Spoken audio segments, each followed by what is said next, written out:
Good morning, students. In the last previous class, we completed the viability of the pollen grains, structure of the pistil or carpel, and the structure of ovule, anatropous ovule. But in this class, we are going to discuss about the development of female gametophyte or embryo sac. Before we are going to that, the process of megasporogenesis. So let us see, the another topic is megasporogenesis.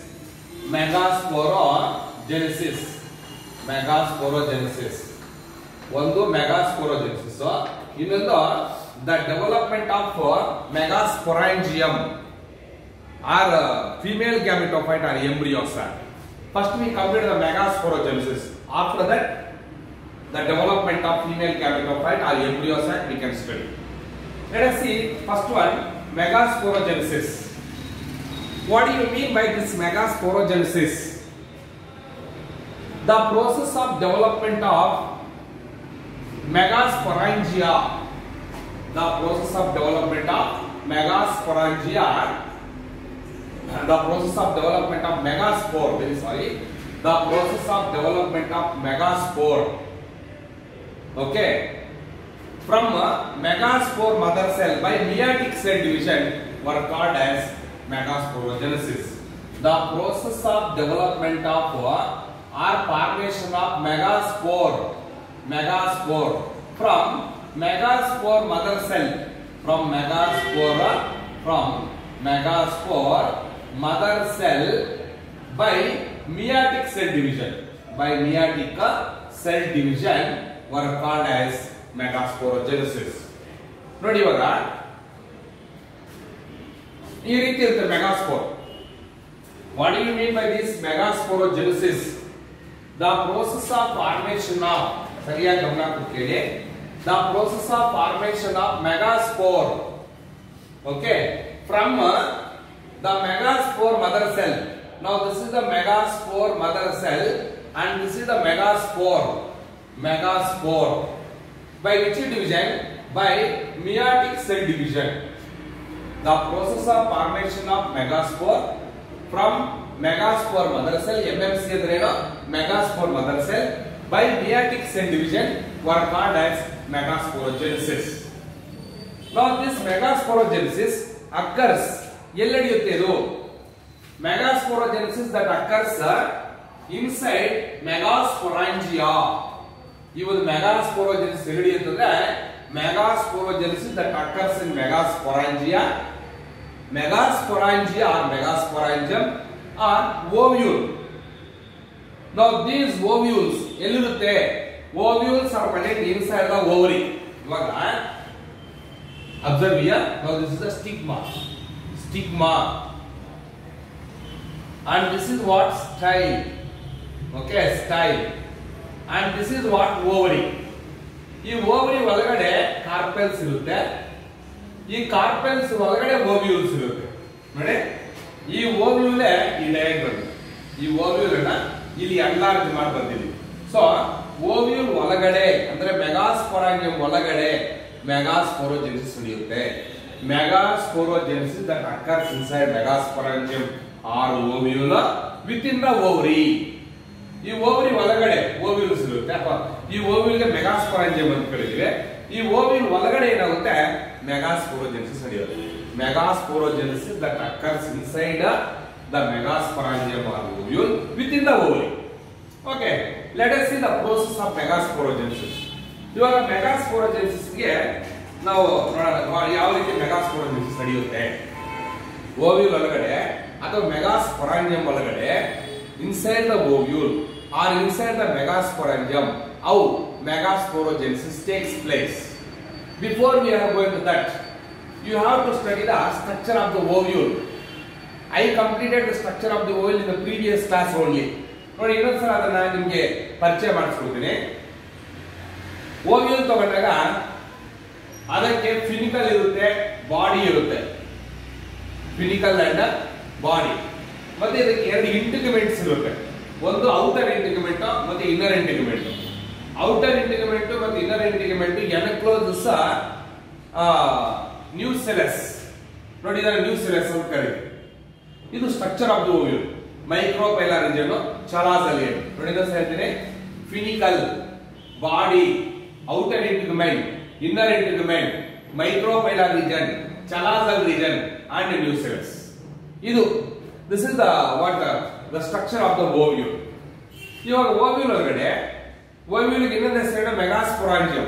Inside this ovule how this megasporogenesis occurs. ಆ ovule ಒಳಗಡೆ ಅಥವಾ ಮೆಗಾಸ್ಪೊರಾಂಜಿಯಂ ಒಳಗಡೆ ಯಾವ ರೀತಿ ಮೆಗಾಸ್ಪೊರೋಜೆನೆಸಿಸ್ ನಡೆಯುತ್ತೆ ಅಂತ ಸ್ವಲ್ಪ ಗಮನಿಸಿ.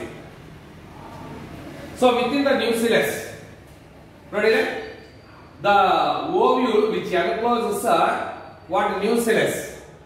Now these nucellus cells were developed into diploid archisporial cells. Notice during megasporogenesis the nucellus present inside the ovule, okay, the nucellus present inside the ovule were developed into archisporial cells. Notice ಈ ರೀತಿ archisporial cells ತರ development ಆಗುತ್ತೆ. Archisporial cells. Archisporial cells. Now ಇಟ್ಕೊಳ್ಳಿ. The nucellus present inside the ovule, that nucellus cells were developed into diploid archisporial cells. Condition is diploid condition. Diploid archisporial cells ತರ development ಆಗುತ್ತೆ. Now these archisporial cells, diploid archisporial cells undergoes periclinal division. ನೋಡಿ ಇವಾಗ ಈ ಆರ್ಕಿಸ್ಪೋರಿಯಲ್ cell ಇದೆಯಲ್ವಾ, now this archisporial cell undergoes periclinal division. ಇವಾಗ ಈ ಆರ್ಕಿಸ್ಪೋರಿಯಲ್ cell ಇಲ್ಲಿ ತಗೊಳ್ಬೇಕು. now this archisporial cell undergoes periclinal division. Cell ಗೆ ಈ ರೀತಿ ಡಿವಿಷನ್ ಆದ್ರೆ periclinal division ಅಂತ ಕರೀತೀವಿ. ಈ ರೀತಿ ಡಿವಿಷನ್ ಆದ್ರೆ longitudinal division. ಇವಾಗ now this archisporial cell divides periclinally and forms into two cells. ಇಲ್ಲಿ ಎರಡು ಸೆಲ್ಸ್ ಬರುತ್ತೆ. ಒಂದು outer parietal cell, outer parietal cell, outer parietal cell and inner sporogenous cell. outer parietal cell and inner sporogenous cell. ಅರ್ಥ ಮಾಡ್ಕೊಳ್ಳಿ, very important for examination. ಇವಾಗ outer parietal cell ಏನಾಗುತ್ತೆ, the outer parietal cell, outer parietal cells adds ಅಂದ್ರೆ ಜೊತೆಯಾಗೋದು, add ಆಗೋದು, ಸೇರ್ಕೊಳ್ಳೋದು. the outer parietal cells adds sporogenous cells during cell division.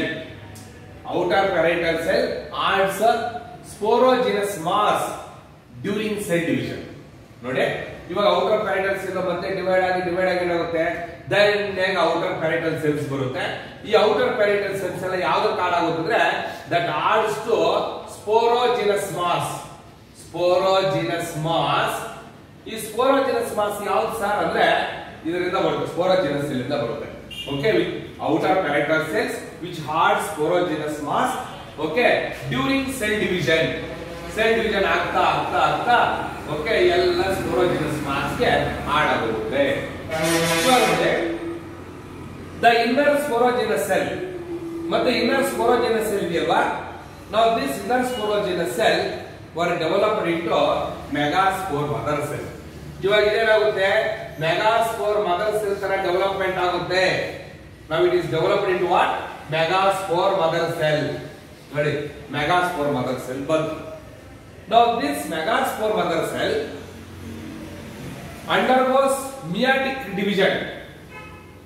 now this megaspore mother cell undergoes meiotic division. ನೋಡಿ ಈ ರೀತಿ meiotic division ಆಗ್ತಾ ಇರುತ್ತೆ, undergoes meiotic division, okay, and that forms into a linear tetrad of megaspores. condition ಮುಂದೆ haploid megaspores. ನೋಡಿದ್ರಾ, the inner sporogenous cell, okay, were developed into megaspore mother cell. now this megaspore mother cell undergoes meiotic cell division. ಯಾವ division? meiosis. meiotic cell division, meiotic cell division, and that forms into first meiosis ಆಗಿ ಎರಡು cells ಬರುತ್ತೆ. ಈ ಎರಡರಿಂದ ಮತ್ತೆ second meiosis ಆದಾಗ ಇದರಿಂದ ಎರಡು, ಇದರಿಂದ ಎರಡು, ಅಲ್ಲಿಗೆ ನಾಲ್ಕು ಆಯ್ತಲ್ಲ. that forms a haploid linear tetrad of megaspores. ನೋಡ ಇದೊಂದು ಮೆಗಾಸ್ಪೋರ್, ಇದೊಂದು ಮೆಗಾಸ್ಪೋರ್, ಇದೊಂದು ಮೆಗಾಸ್ಪೋರ್, ಇದೊಂದು ಮೆಗಾಸ್ಪೋರ್. ಏನಂತ ನಾವು ಲೀನಿಯರ್ ಸ್ಟ್ರೈಟ್ ಆಗಿದೆ linear tetrad of haploid megaspores. 4 megaspores ಬಂತು. Okay, linear tetrad of haploid megaspores were formed. Among these, a linear tetrad of megaspores, tetra ಅಂದ್ರೆ ಎಷ್ಟು 4 ಅಲ್ವಾ, 4 ಮೆಗಾಸ್ಪೋರ್ಸ್ ಅಲ್ಲಿ the upper 3, ಈ ಮೇಲ್ಗಡೆ 3 ಇದೆಯಲ್ವಾ, the upper 3 megaspores will be degenerated. The upper 3 megaspores will be degenerated. ಇದೆಲ್ಲ ಎಲ್ಲಿ ನಡೀತಾ ಇದೆ, ಇಲ್ಲಿ ನಡೀತಾ ಇದೆ. ಮತ್ತೆ ಅದನ್ನ ಇನ್ನೊಂದ್ಸಲ ಹೇಳ್ತೀನಿ ನಿಮಗೆ. Okay, linear tetrad of haploid megaspores ಅಲ್ಲಿ the upper 3 megaspores will be degenerated and the lowermost megaspore which is present toward the micropylar region. ಹೌದಲ್ವಾ, ಮೈಕ್ರೋಪೈಲಾರ್ ರೀಜನ್ ಇರತಕ್ಕಂತ ಒಂದು ಮೆಗಾಸ್ಪೋರ್ ಮಾತ್ರ ಏನಾಗುತ್ತೆ, that were developed into functional megaspore. ಅದು functional megaspore ತರ development ಆಗುತ್ತೆ. Now that functional megaspore were called as embryo sac. ಆ ಒಂದು ಫಂಕ್ಷನಲ್ ಮೆಗಾಸ್ಪೋರ್ ನೋಡಿ, ಇದೊಂದು ಮಾತ್ರ ಹುಡುಕೋದು ಇವಾಗ. ಇದು the lowermost megaspore, the lowermost megaspore present toward the micropylar region remain and that were developed into a functional megaspore and that functional megaspore were called as embryo sac. ಆ functional megaspore ಅನ್ನು ನಾವು embryo sac ಅಥವಾ embryo sac ಅಂತ ಕರೀತೀವಿ. ನಾವು this type of development of embryo sac is called as monosporic development of embryo sac. ಇದನ್ನ ನಾವು monosporic development of embryo sac ಅಂತ ಕರಿತೀವಿ. Monosporic development of embryo sac. ಇದನ್ನ ದಂಡಿಯಾಗಿ ನಿಮಗೆ ಎಕ್ಸಾಮಿನೇಷನ್ ಕೇಳಿದ್ದಾರೆ. Why the development of embryo sac is monosporic development? Why the development of embryo sac is a monosporic type of development? Is because among four megaspores, among a linear tetrad of 4 megaspores, 3 will be degenerate and 1 megaspore were developed into a functional megaspore and that functional megaspore were developed into embryo sac.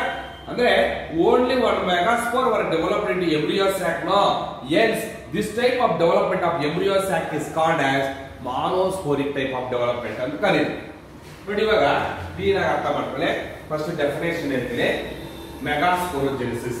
ಏನು ಮೆಗಾಸ್ಪೋರೋಜೆನಿಸಿಸ್ ಅಂದ್ರೆ the process of formation of megaspore. Okay, the process of formation of megaspore from megaspore mother cell by meiotic cell division is called as megasporogenesis. The megasporogenesis that occurs inside a megasporangium or ovule. ಇದೆ megasporangium ಅಥವಾ ovule. ಈ megasporangium ಒಳಗಡೆ ಅಥವಾ ovule ಒಳಗಡೆ megasporogenesis ನಡೆಯುತ್ತೆ. ಇವಾಗ process ಹೋಗೋಣ. Okay, the nucleus present inside the ovule. ಸರಿಯಾಗಿ ಗಮನ ಕೊಡಿ. ಇದನ್ನ ಇಲ್ಲೇ ಡೈರೆಕ್ಟ್ ಆಗಿ ಎಕ್ಸ್ಪ್ಲೇನ್ ಮಾಡ್ಕೊಡ್ತೀನಿ. the nucleus present, ಇದೆಲ್ಲ nucleus. the nucleus present inside the ovule were developed into diploid archisporial cells. ಈ nucleus cells ಏನಾಗುತ್ತೆ, that were developed into diploid archisporial cells ತರ ಡೆವಲಪ್ಮೆಂಟ್ ಆಗುತ್ತೆ. The nucleus present at the center of the megasporangium or ovule were developed into diploid archisporial cells. Now these diploid archisporial cells will undergo periclinial division. ನೋಡ್ತಾ ಇದ್ದೀರಾ ಇಲ್ಲಿ periclinial division ತೋರಿಸ್ತೀನಿ ನೋಡಿ, ಈ ರೀತಿ undergoes periclinial division and that forms into outer parietal cell. ಏನಿದೆ outer parietal cell and inner sporogenous cell. ಇವಾಗ outer ಪ್ಯಾರೈಟಲ್ cell ಅದು ಕೂಡ ಏನಾಗುತ್ತೆ, ಮತ್ತೆ ಡಿವಿಷನ್ಸ್ ಆಗ್ತಾ ಇರುತ್ತೆ, ಮೈಟಾಟಿಕ್ ಡಿವಿಷನ್ ಆಗ್ತಾ ಇರುತ್ತೆ. ಏನ್ ಬರುತ್ತೆ, ಪ್ಯಾರೈಟಲ್ ಸೆಲ್ಸ್ ಬರುತ್ತೆ. ನಾವು these outer parietal cells which adds ಏನಾಗುತ್ತೆ ಆಡ್ ಅಂದ್ರೆ ಏನು ಆಡ್ ಆಗೋದು ಸೇರ್ಕೊಳ್ಳೋದು which adds to ಯಾವುದಕ್ಕೆ sporogenous mass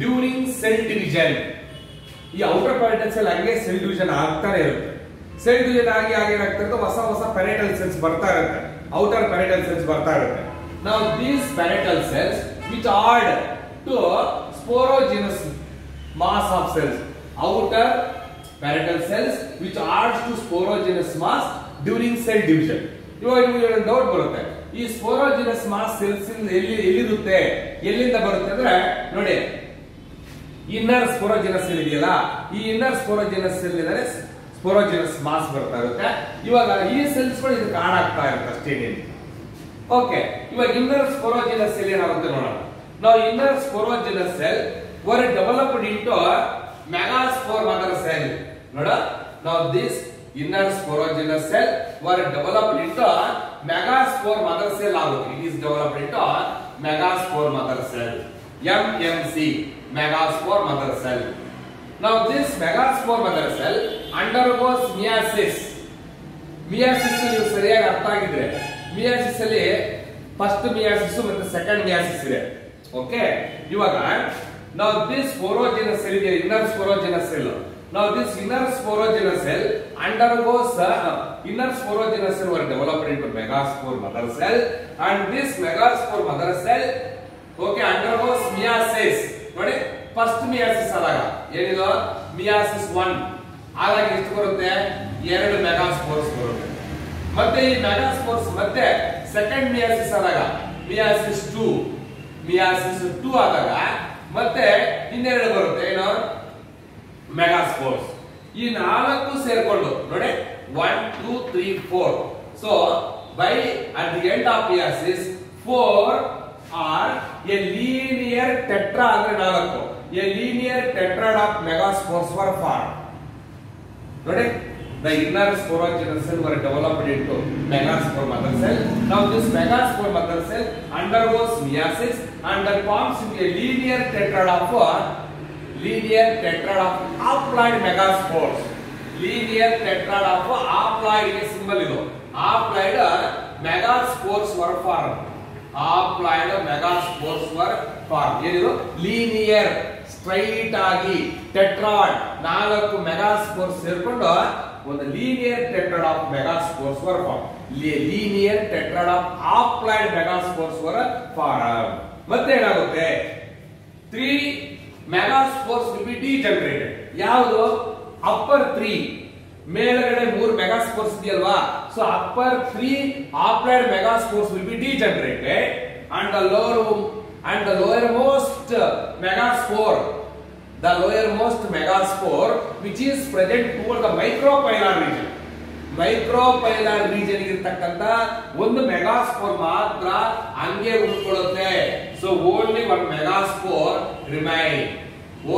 megaspore that is present toward the micropylar region remain and that developed into megaspore that is functional megaspore entadilla functional megaspore and this functional megaspore enlarges and that developed into embryo sac adu functional megaspore idiyalva now that functional megaspore adenagutte enlarge agutte and that developed into a embryo sac tara formation agutte now that embryo sac is also called female gametophyte.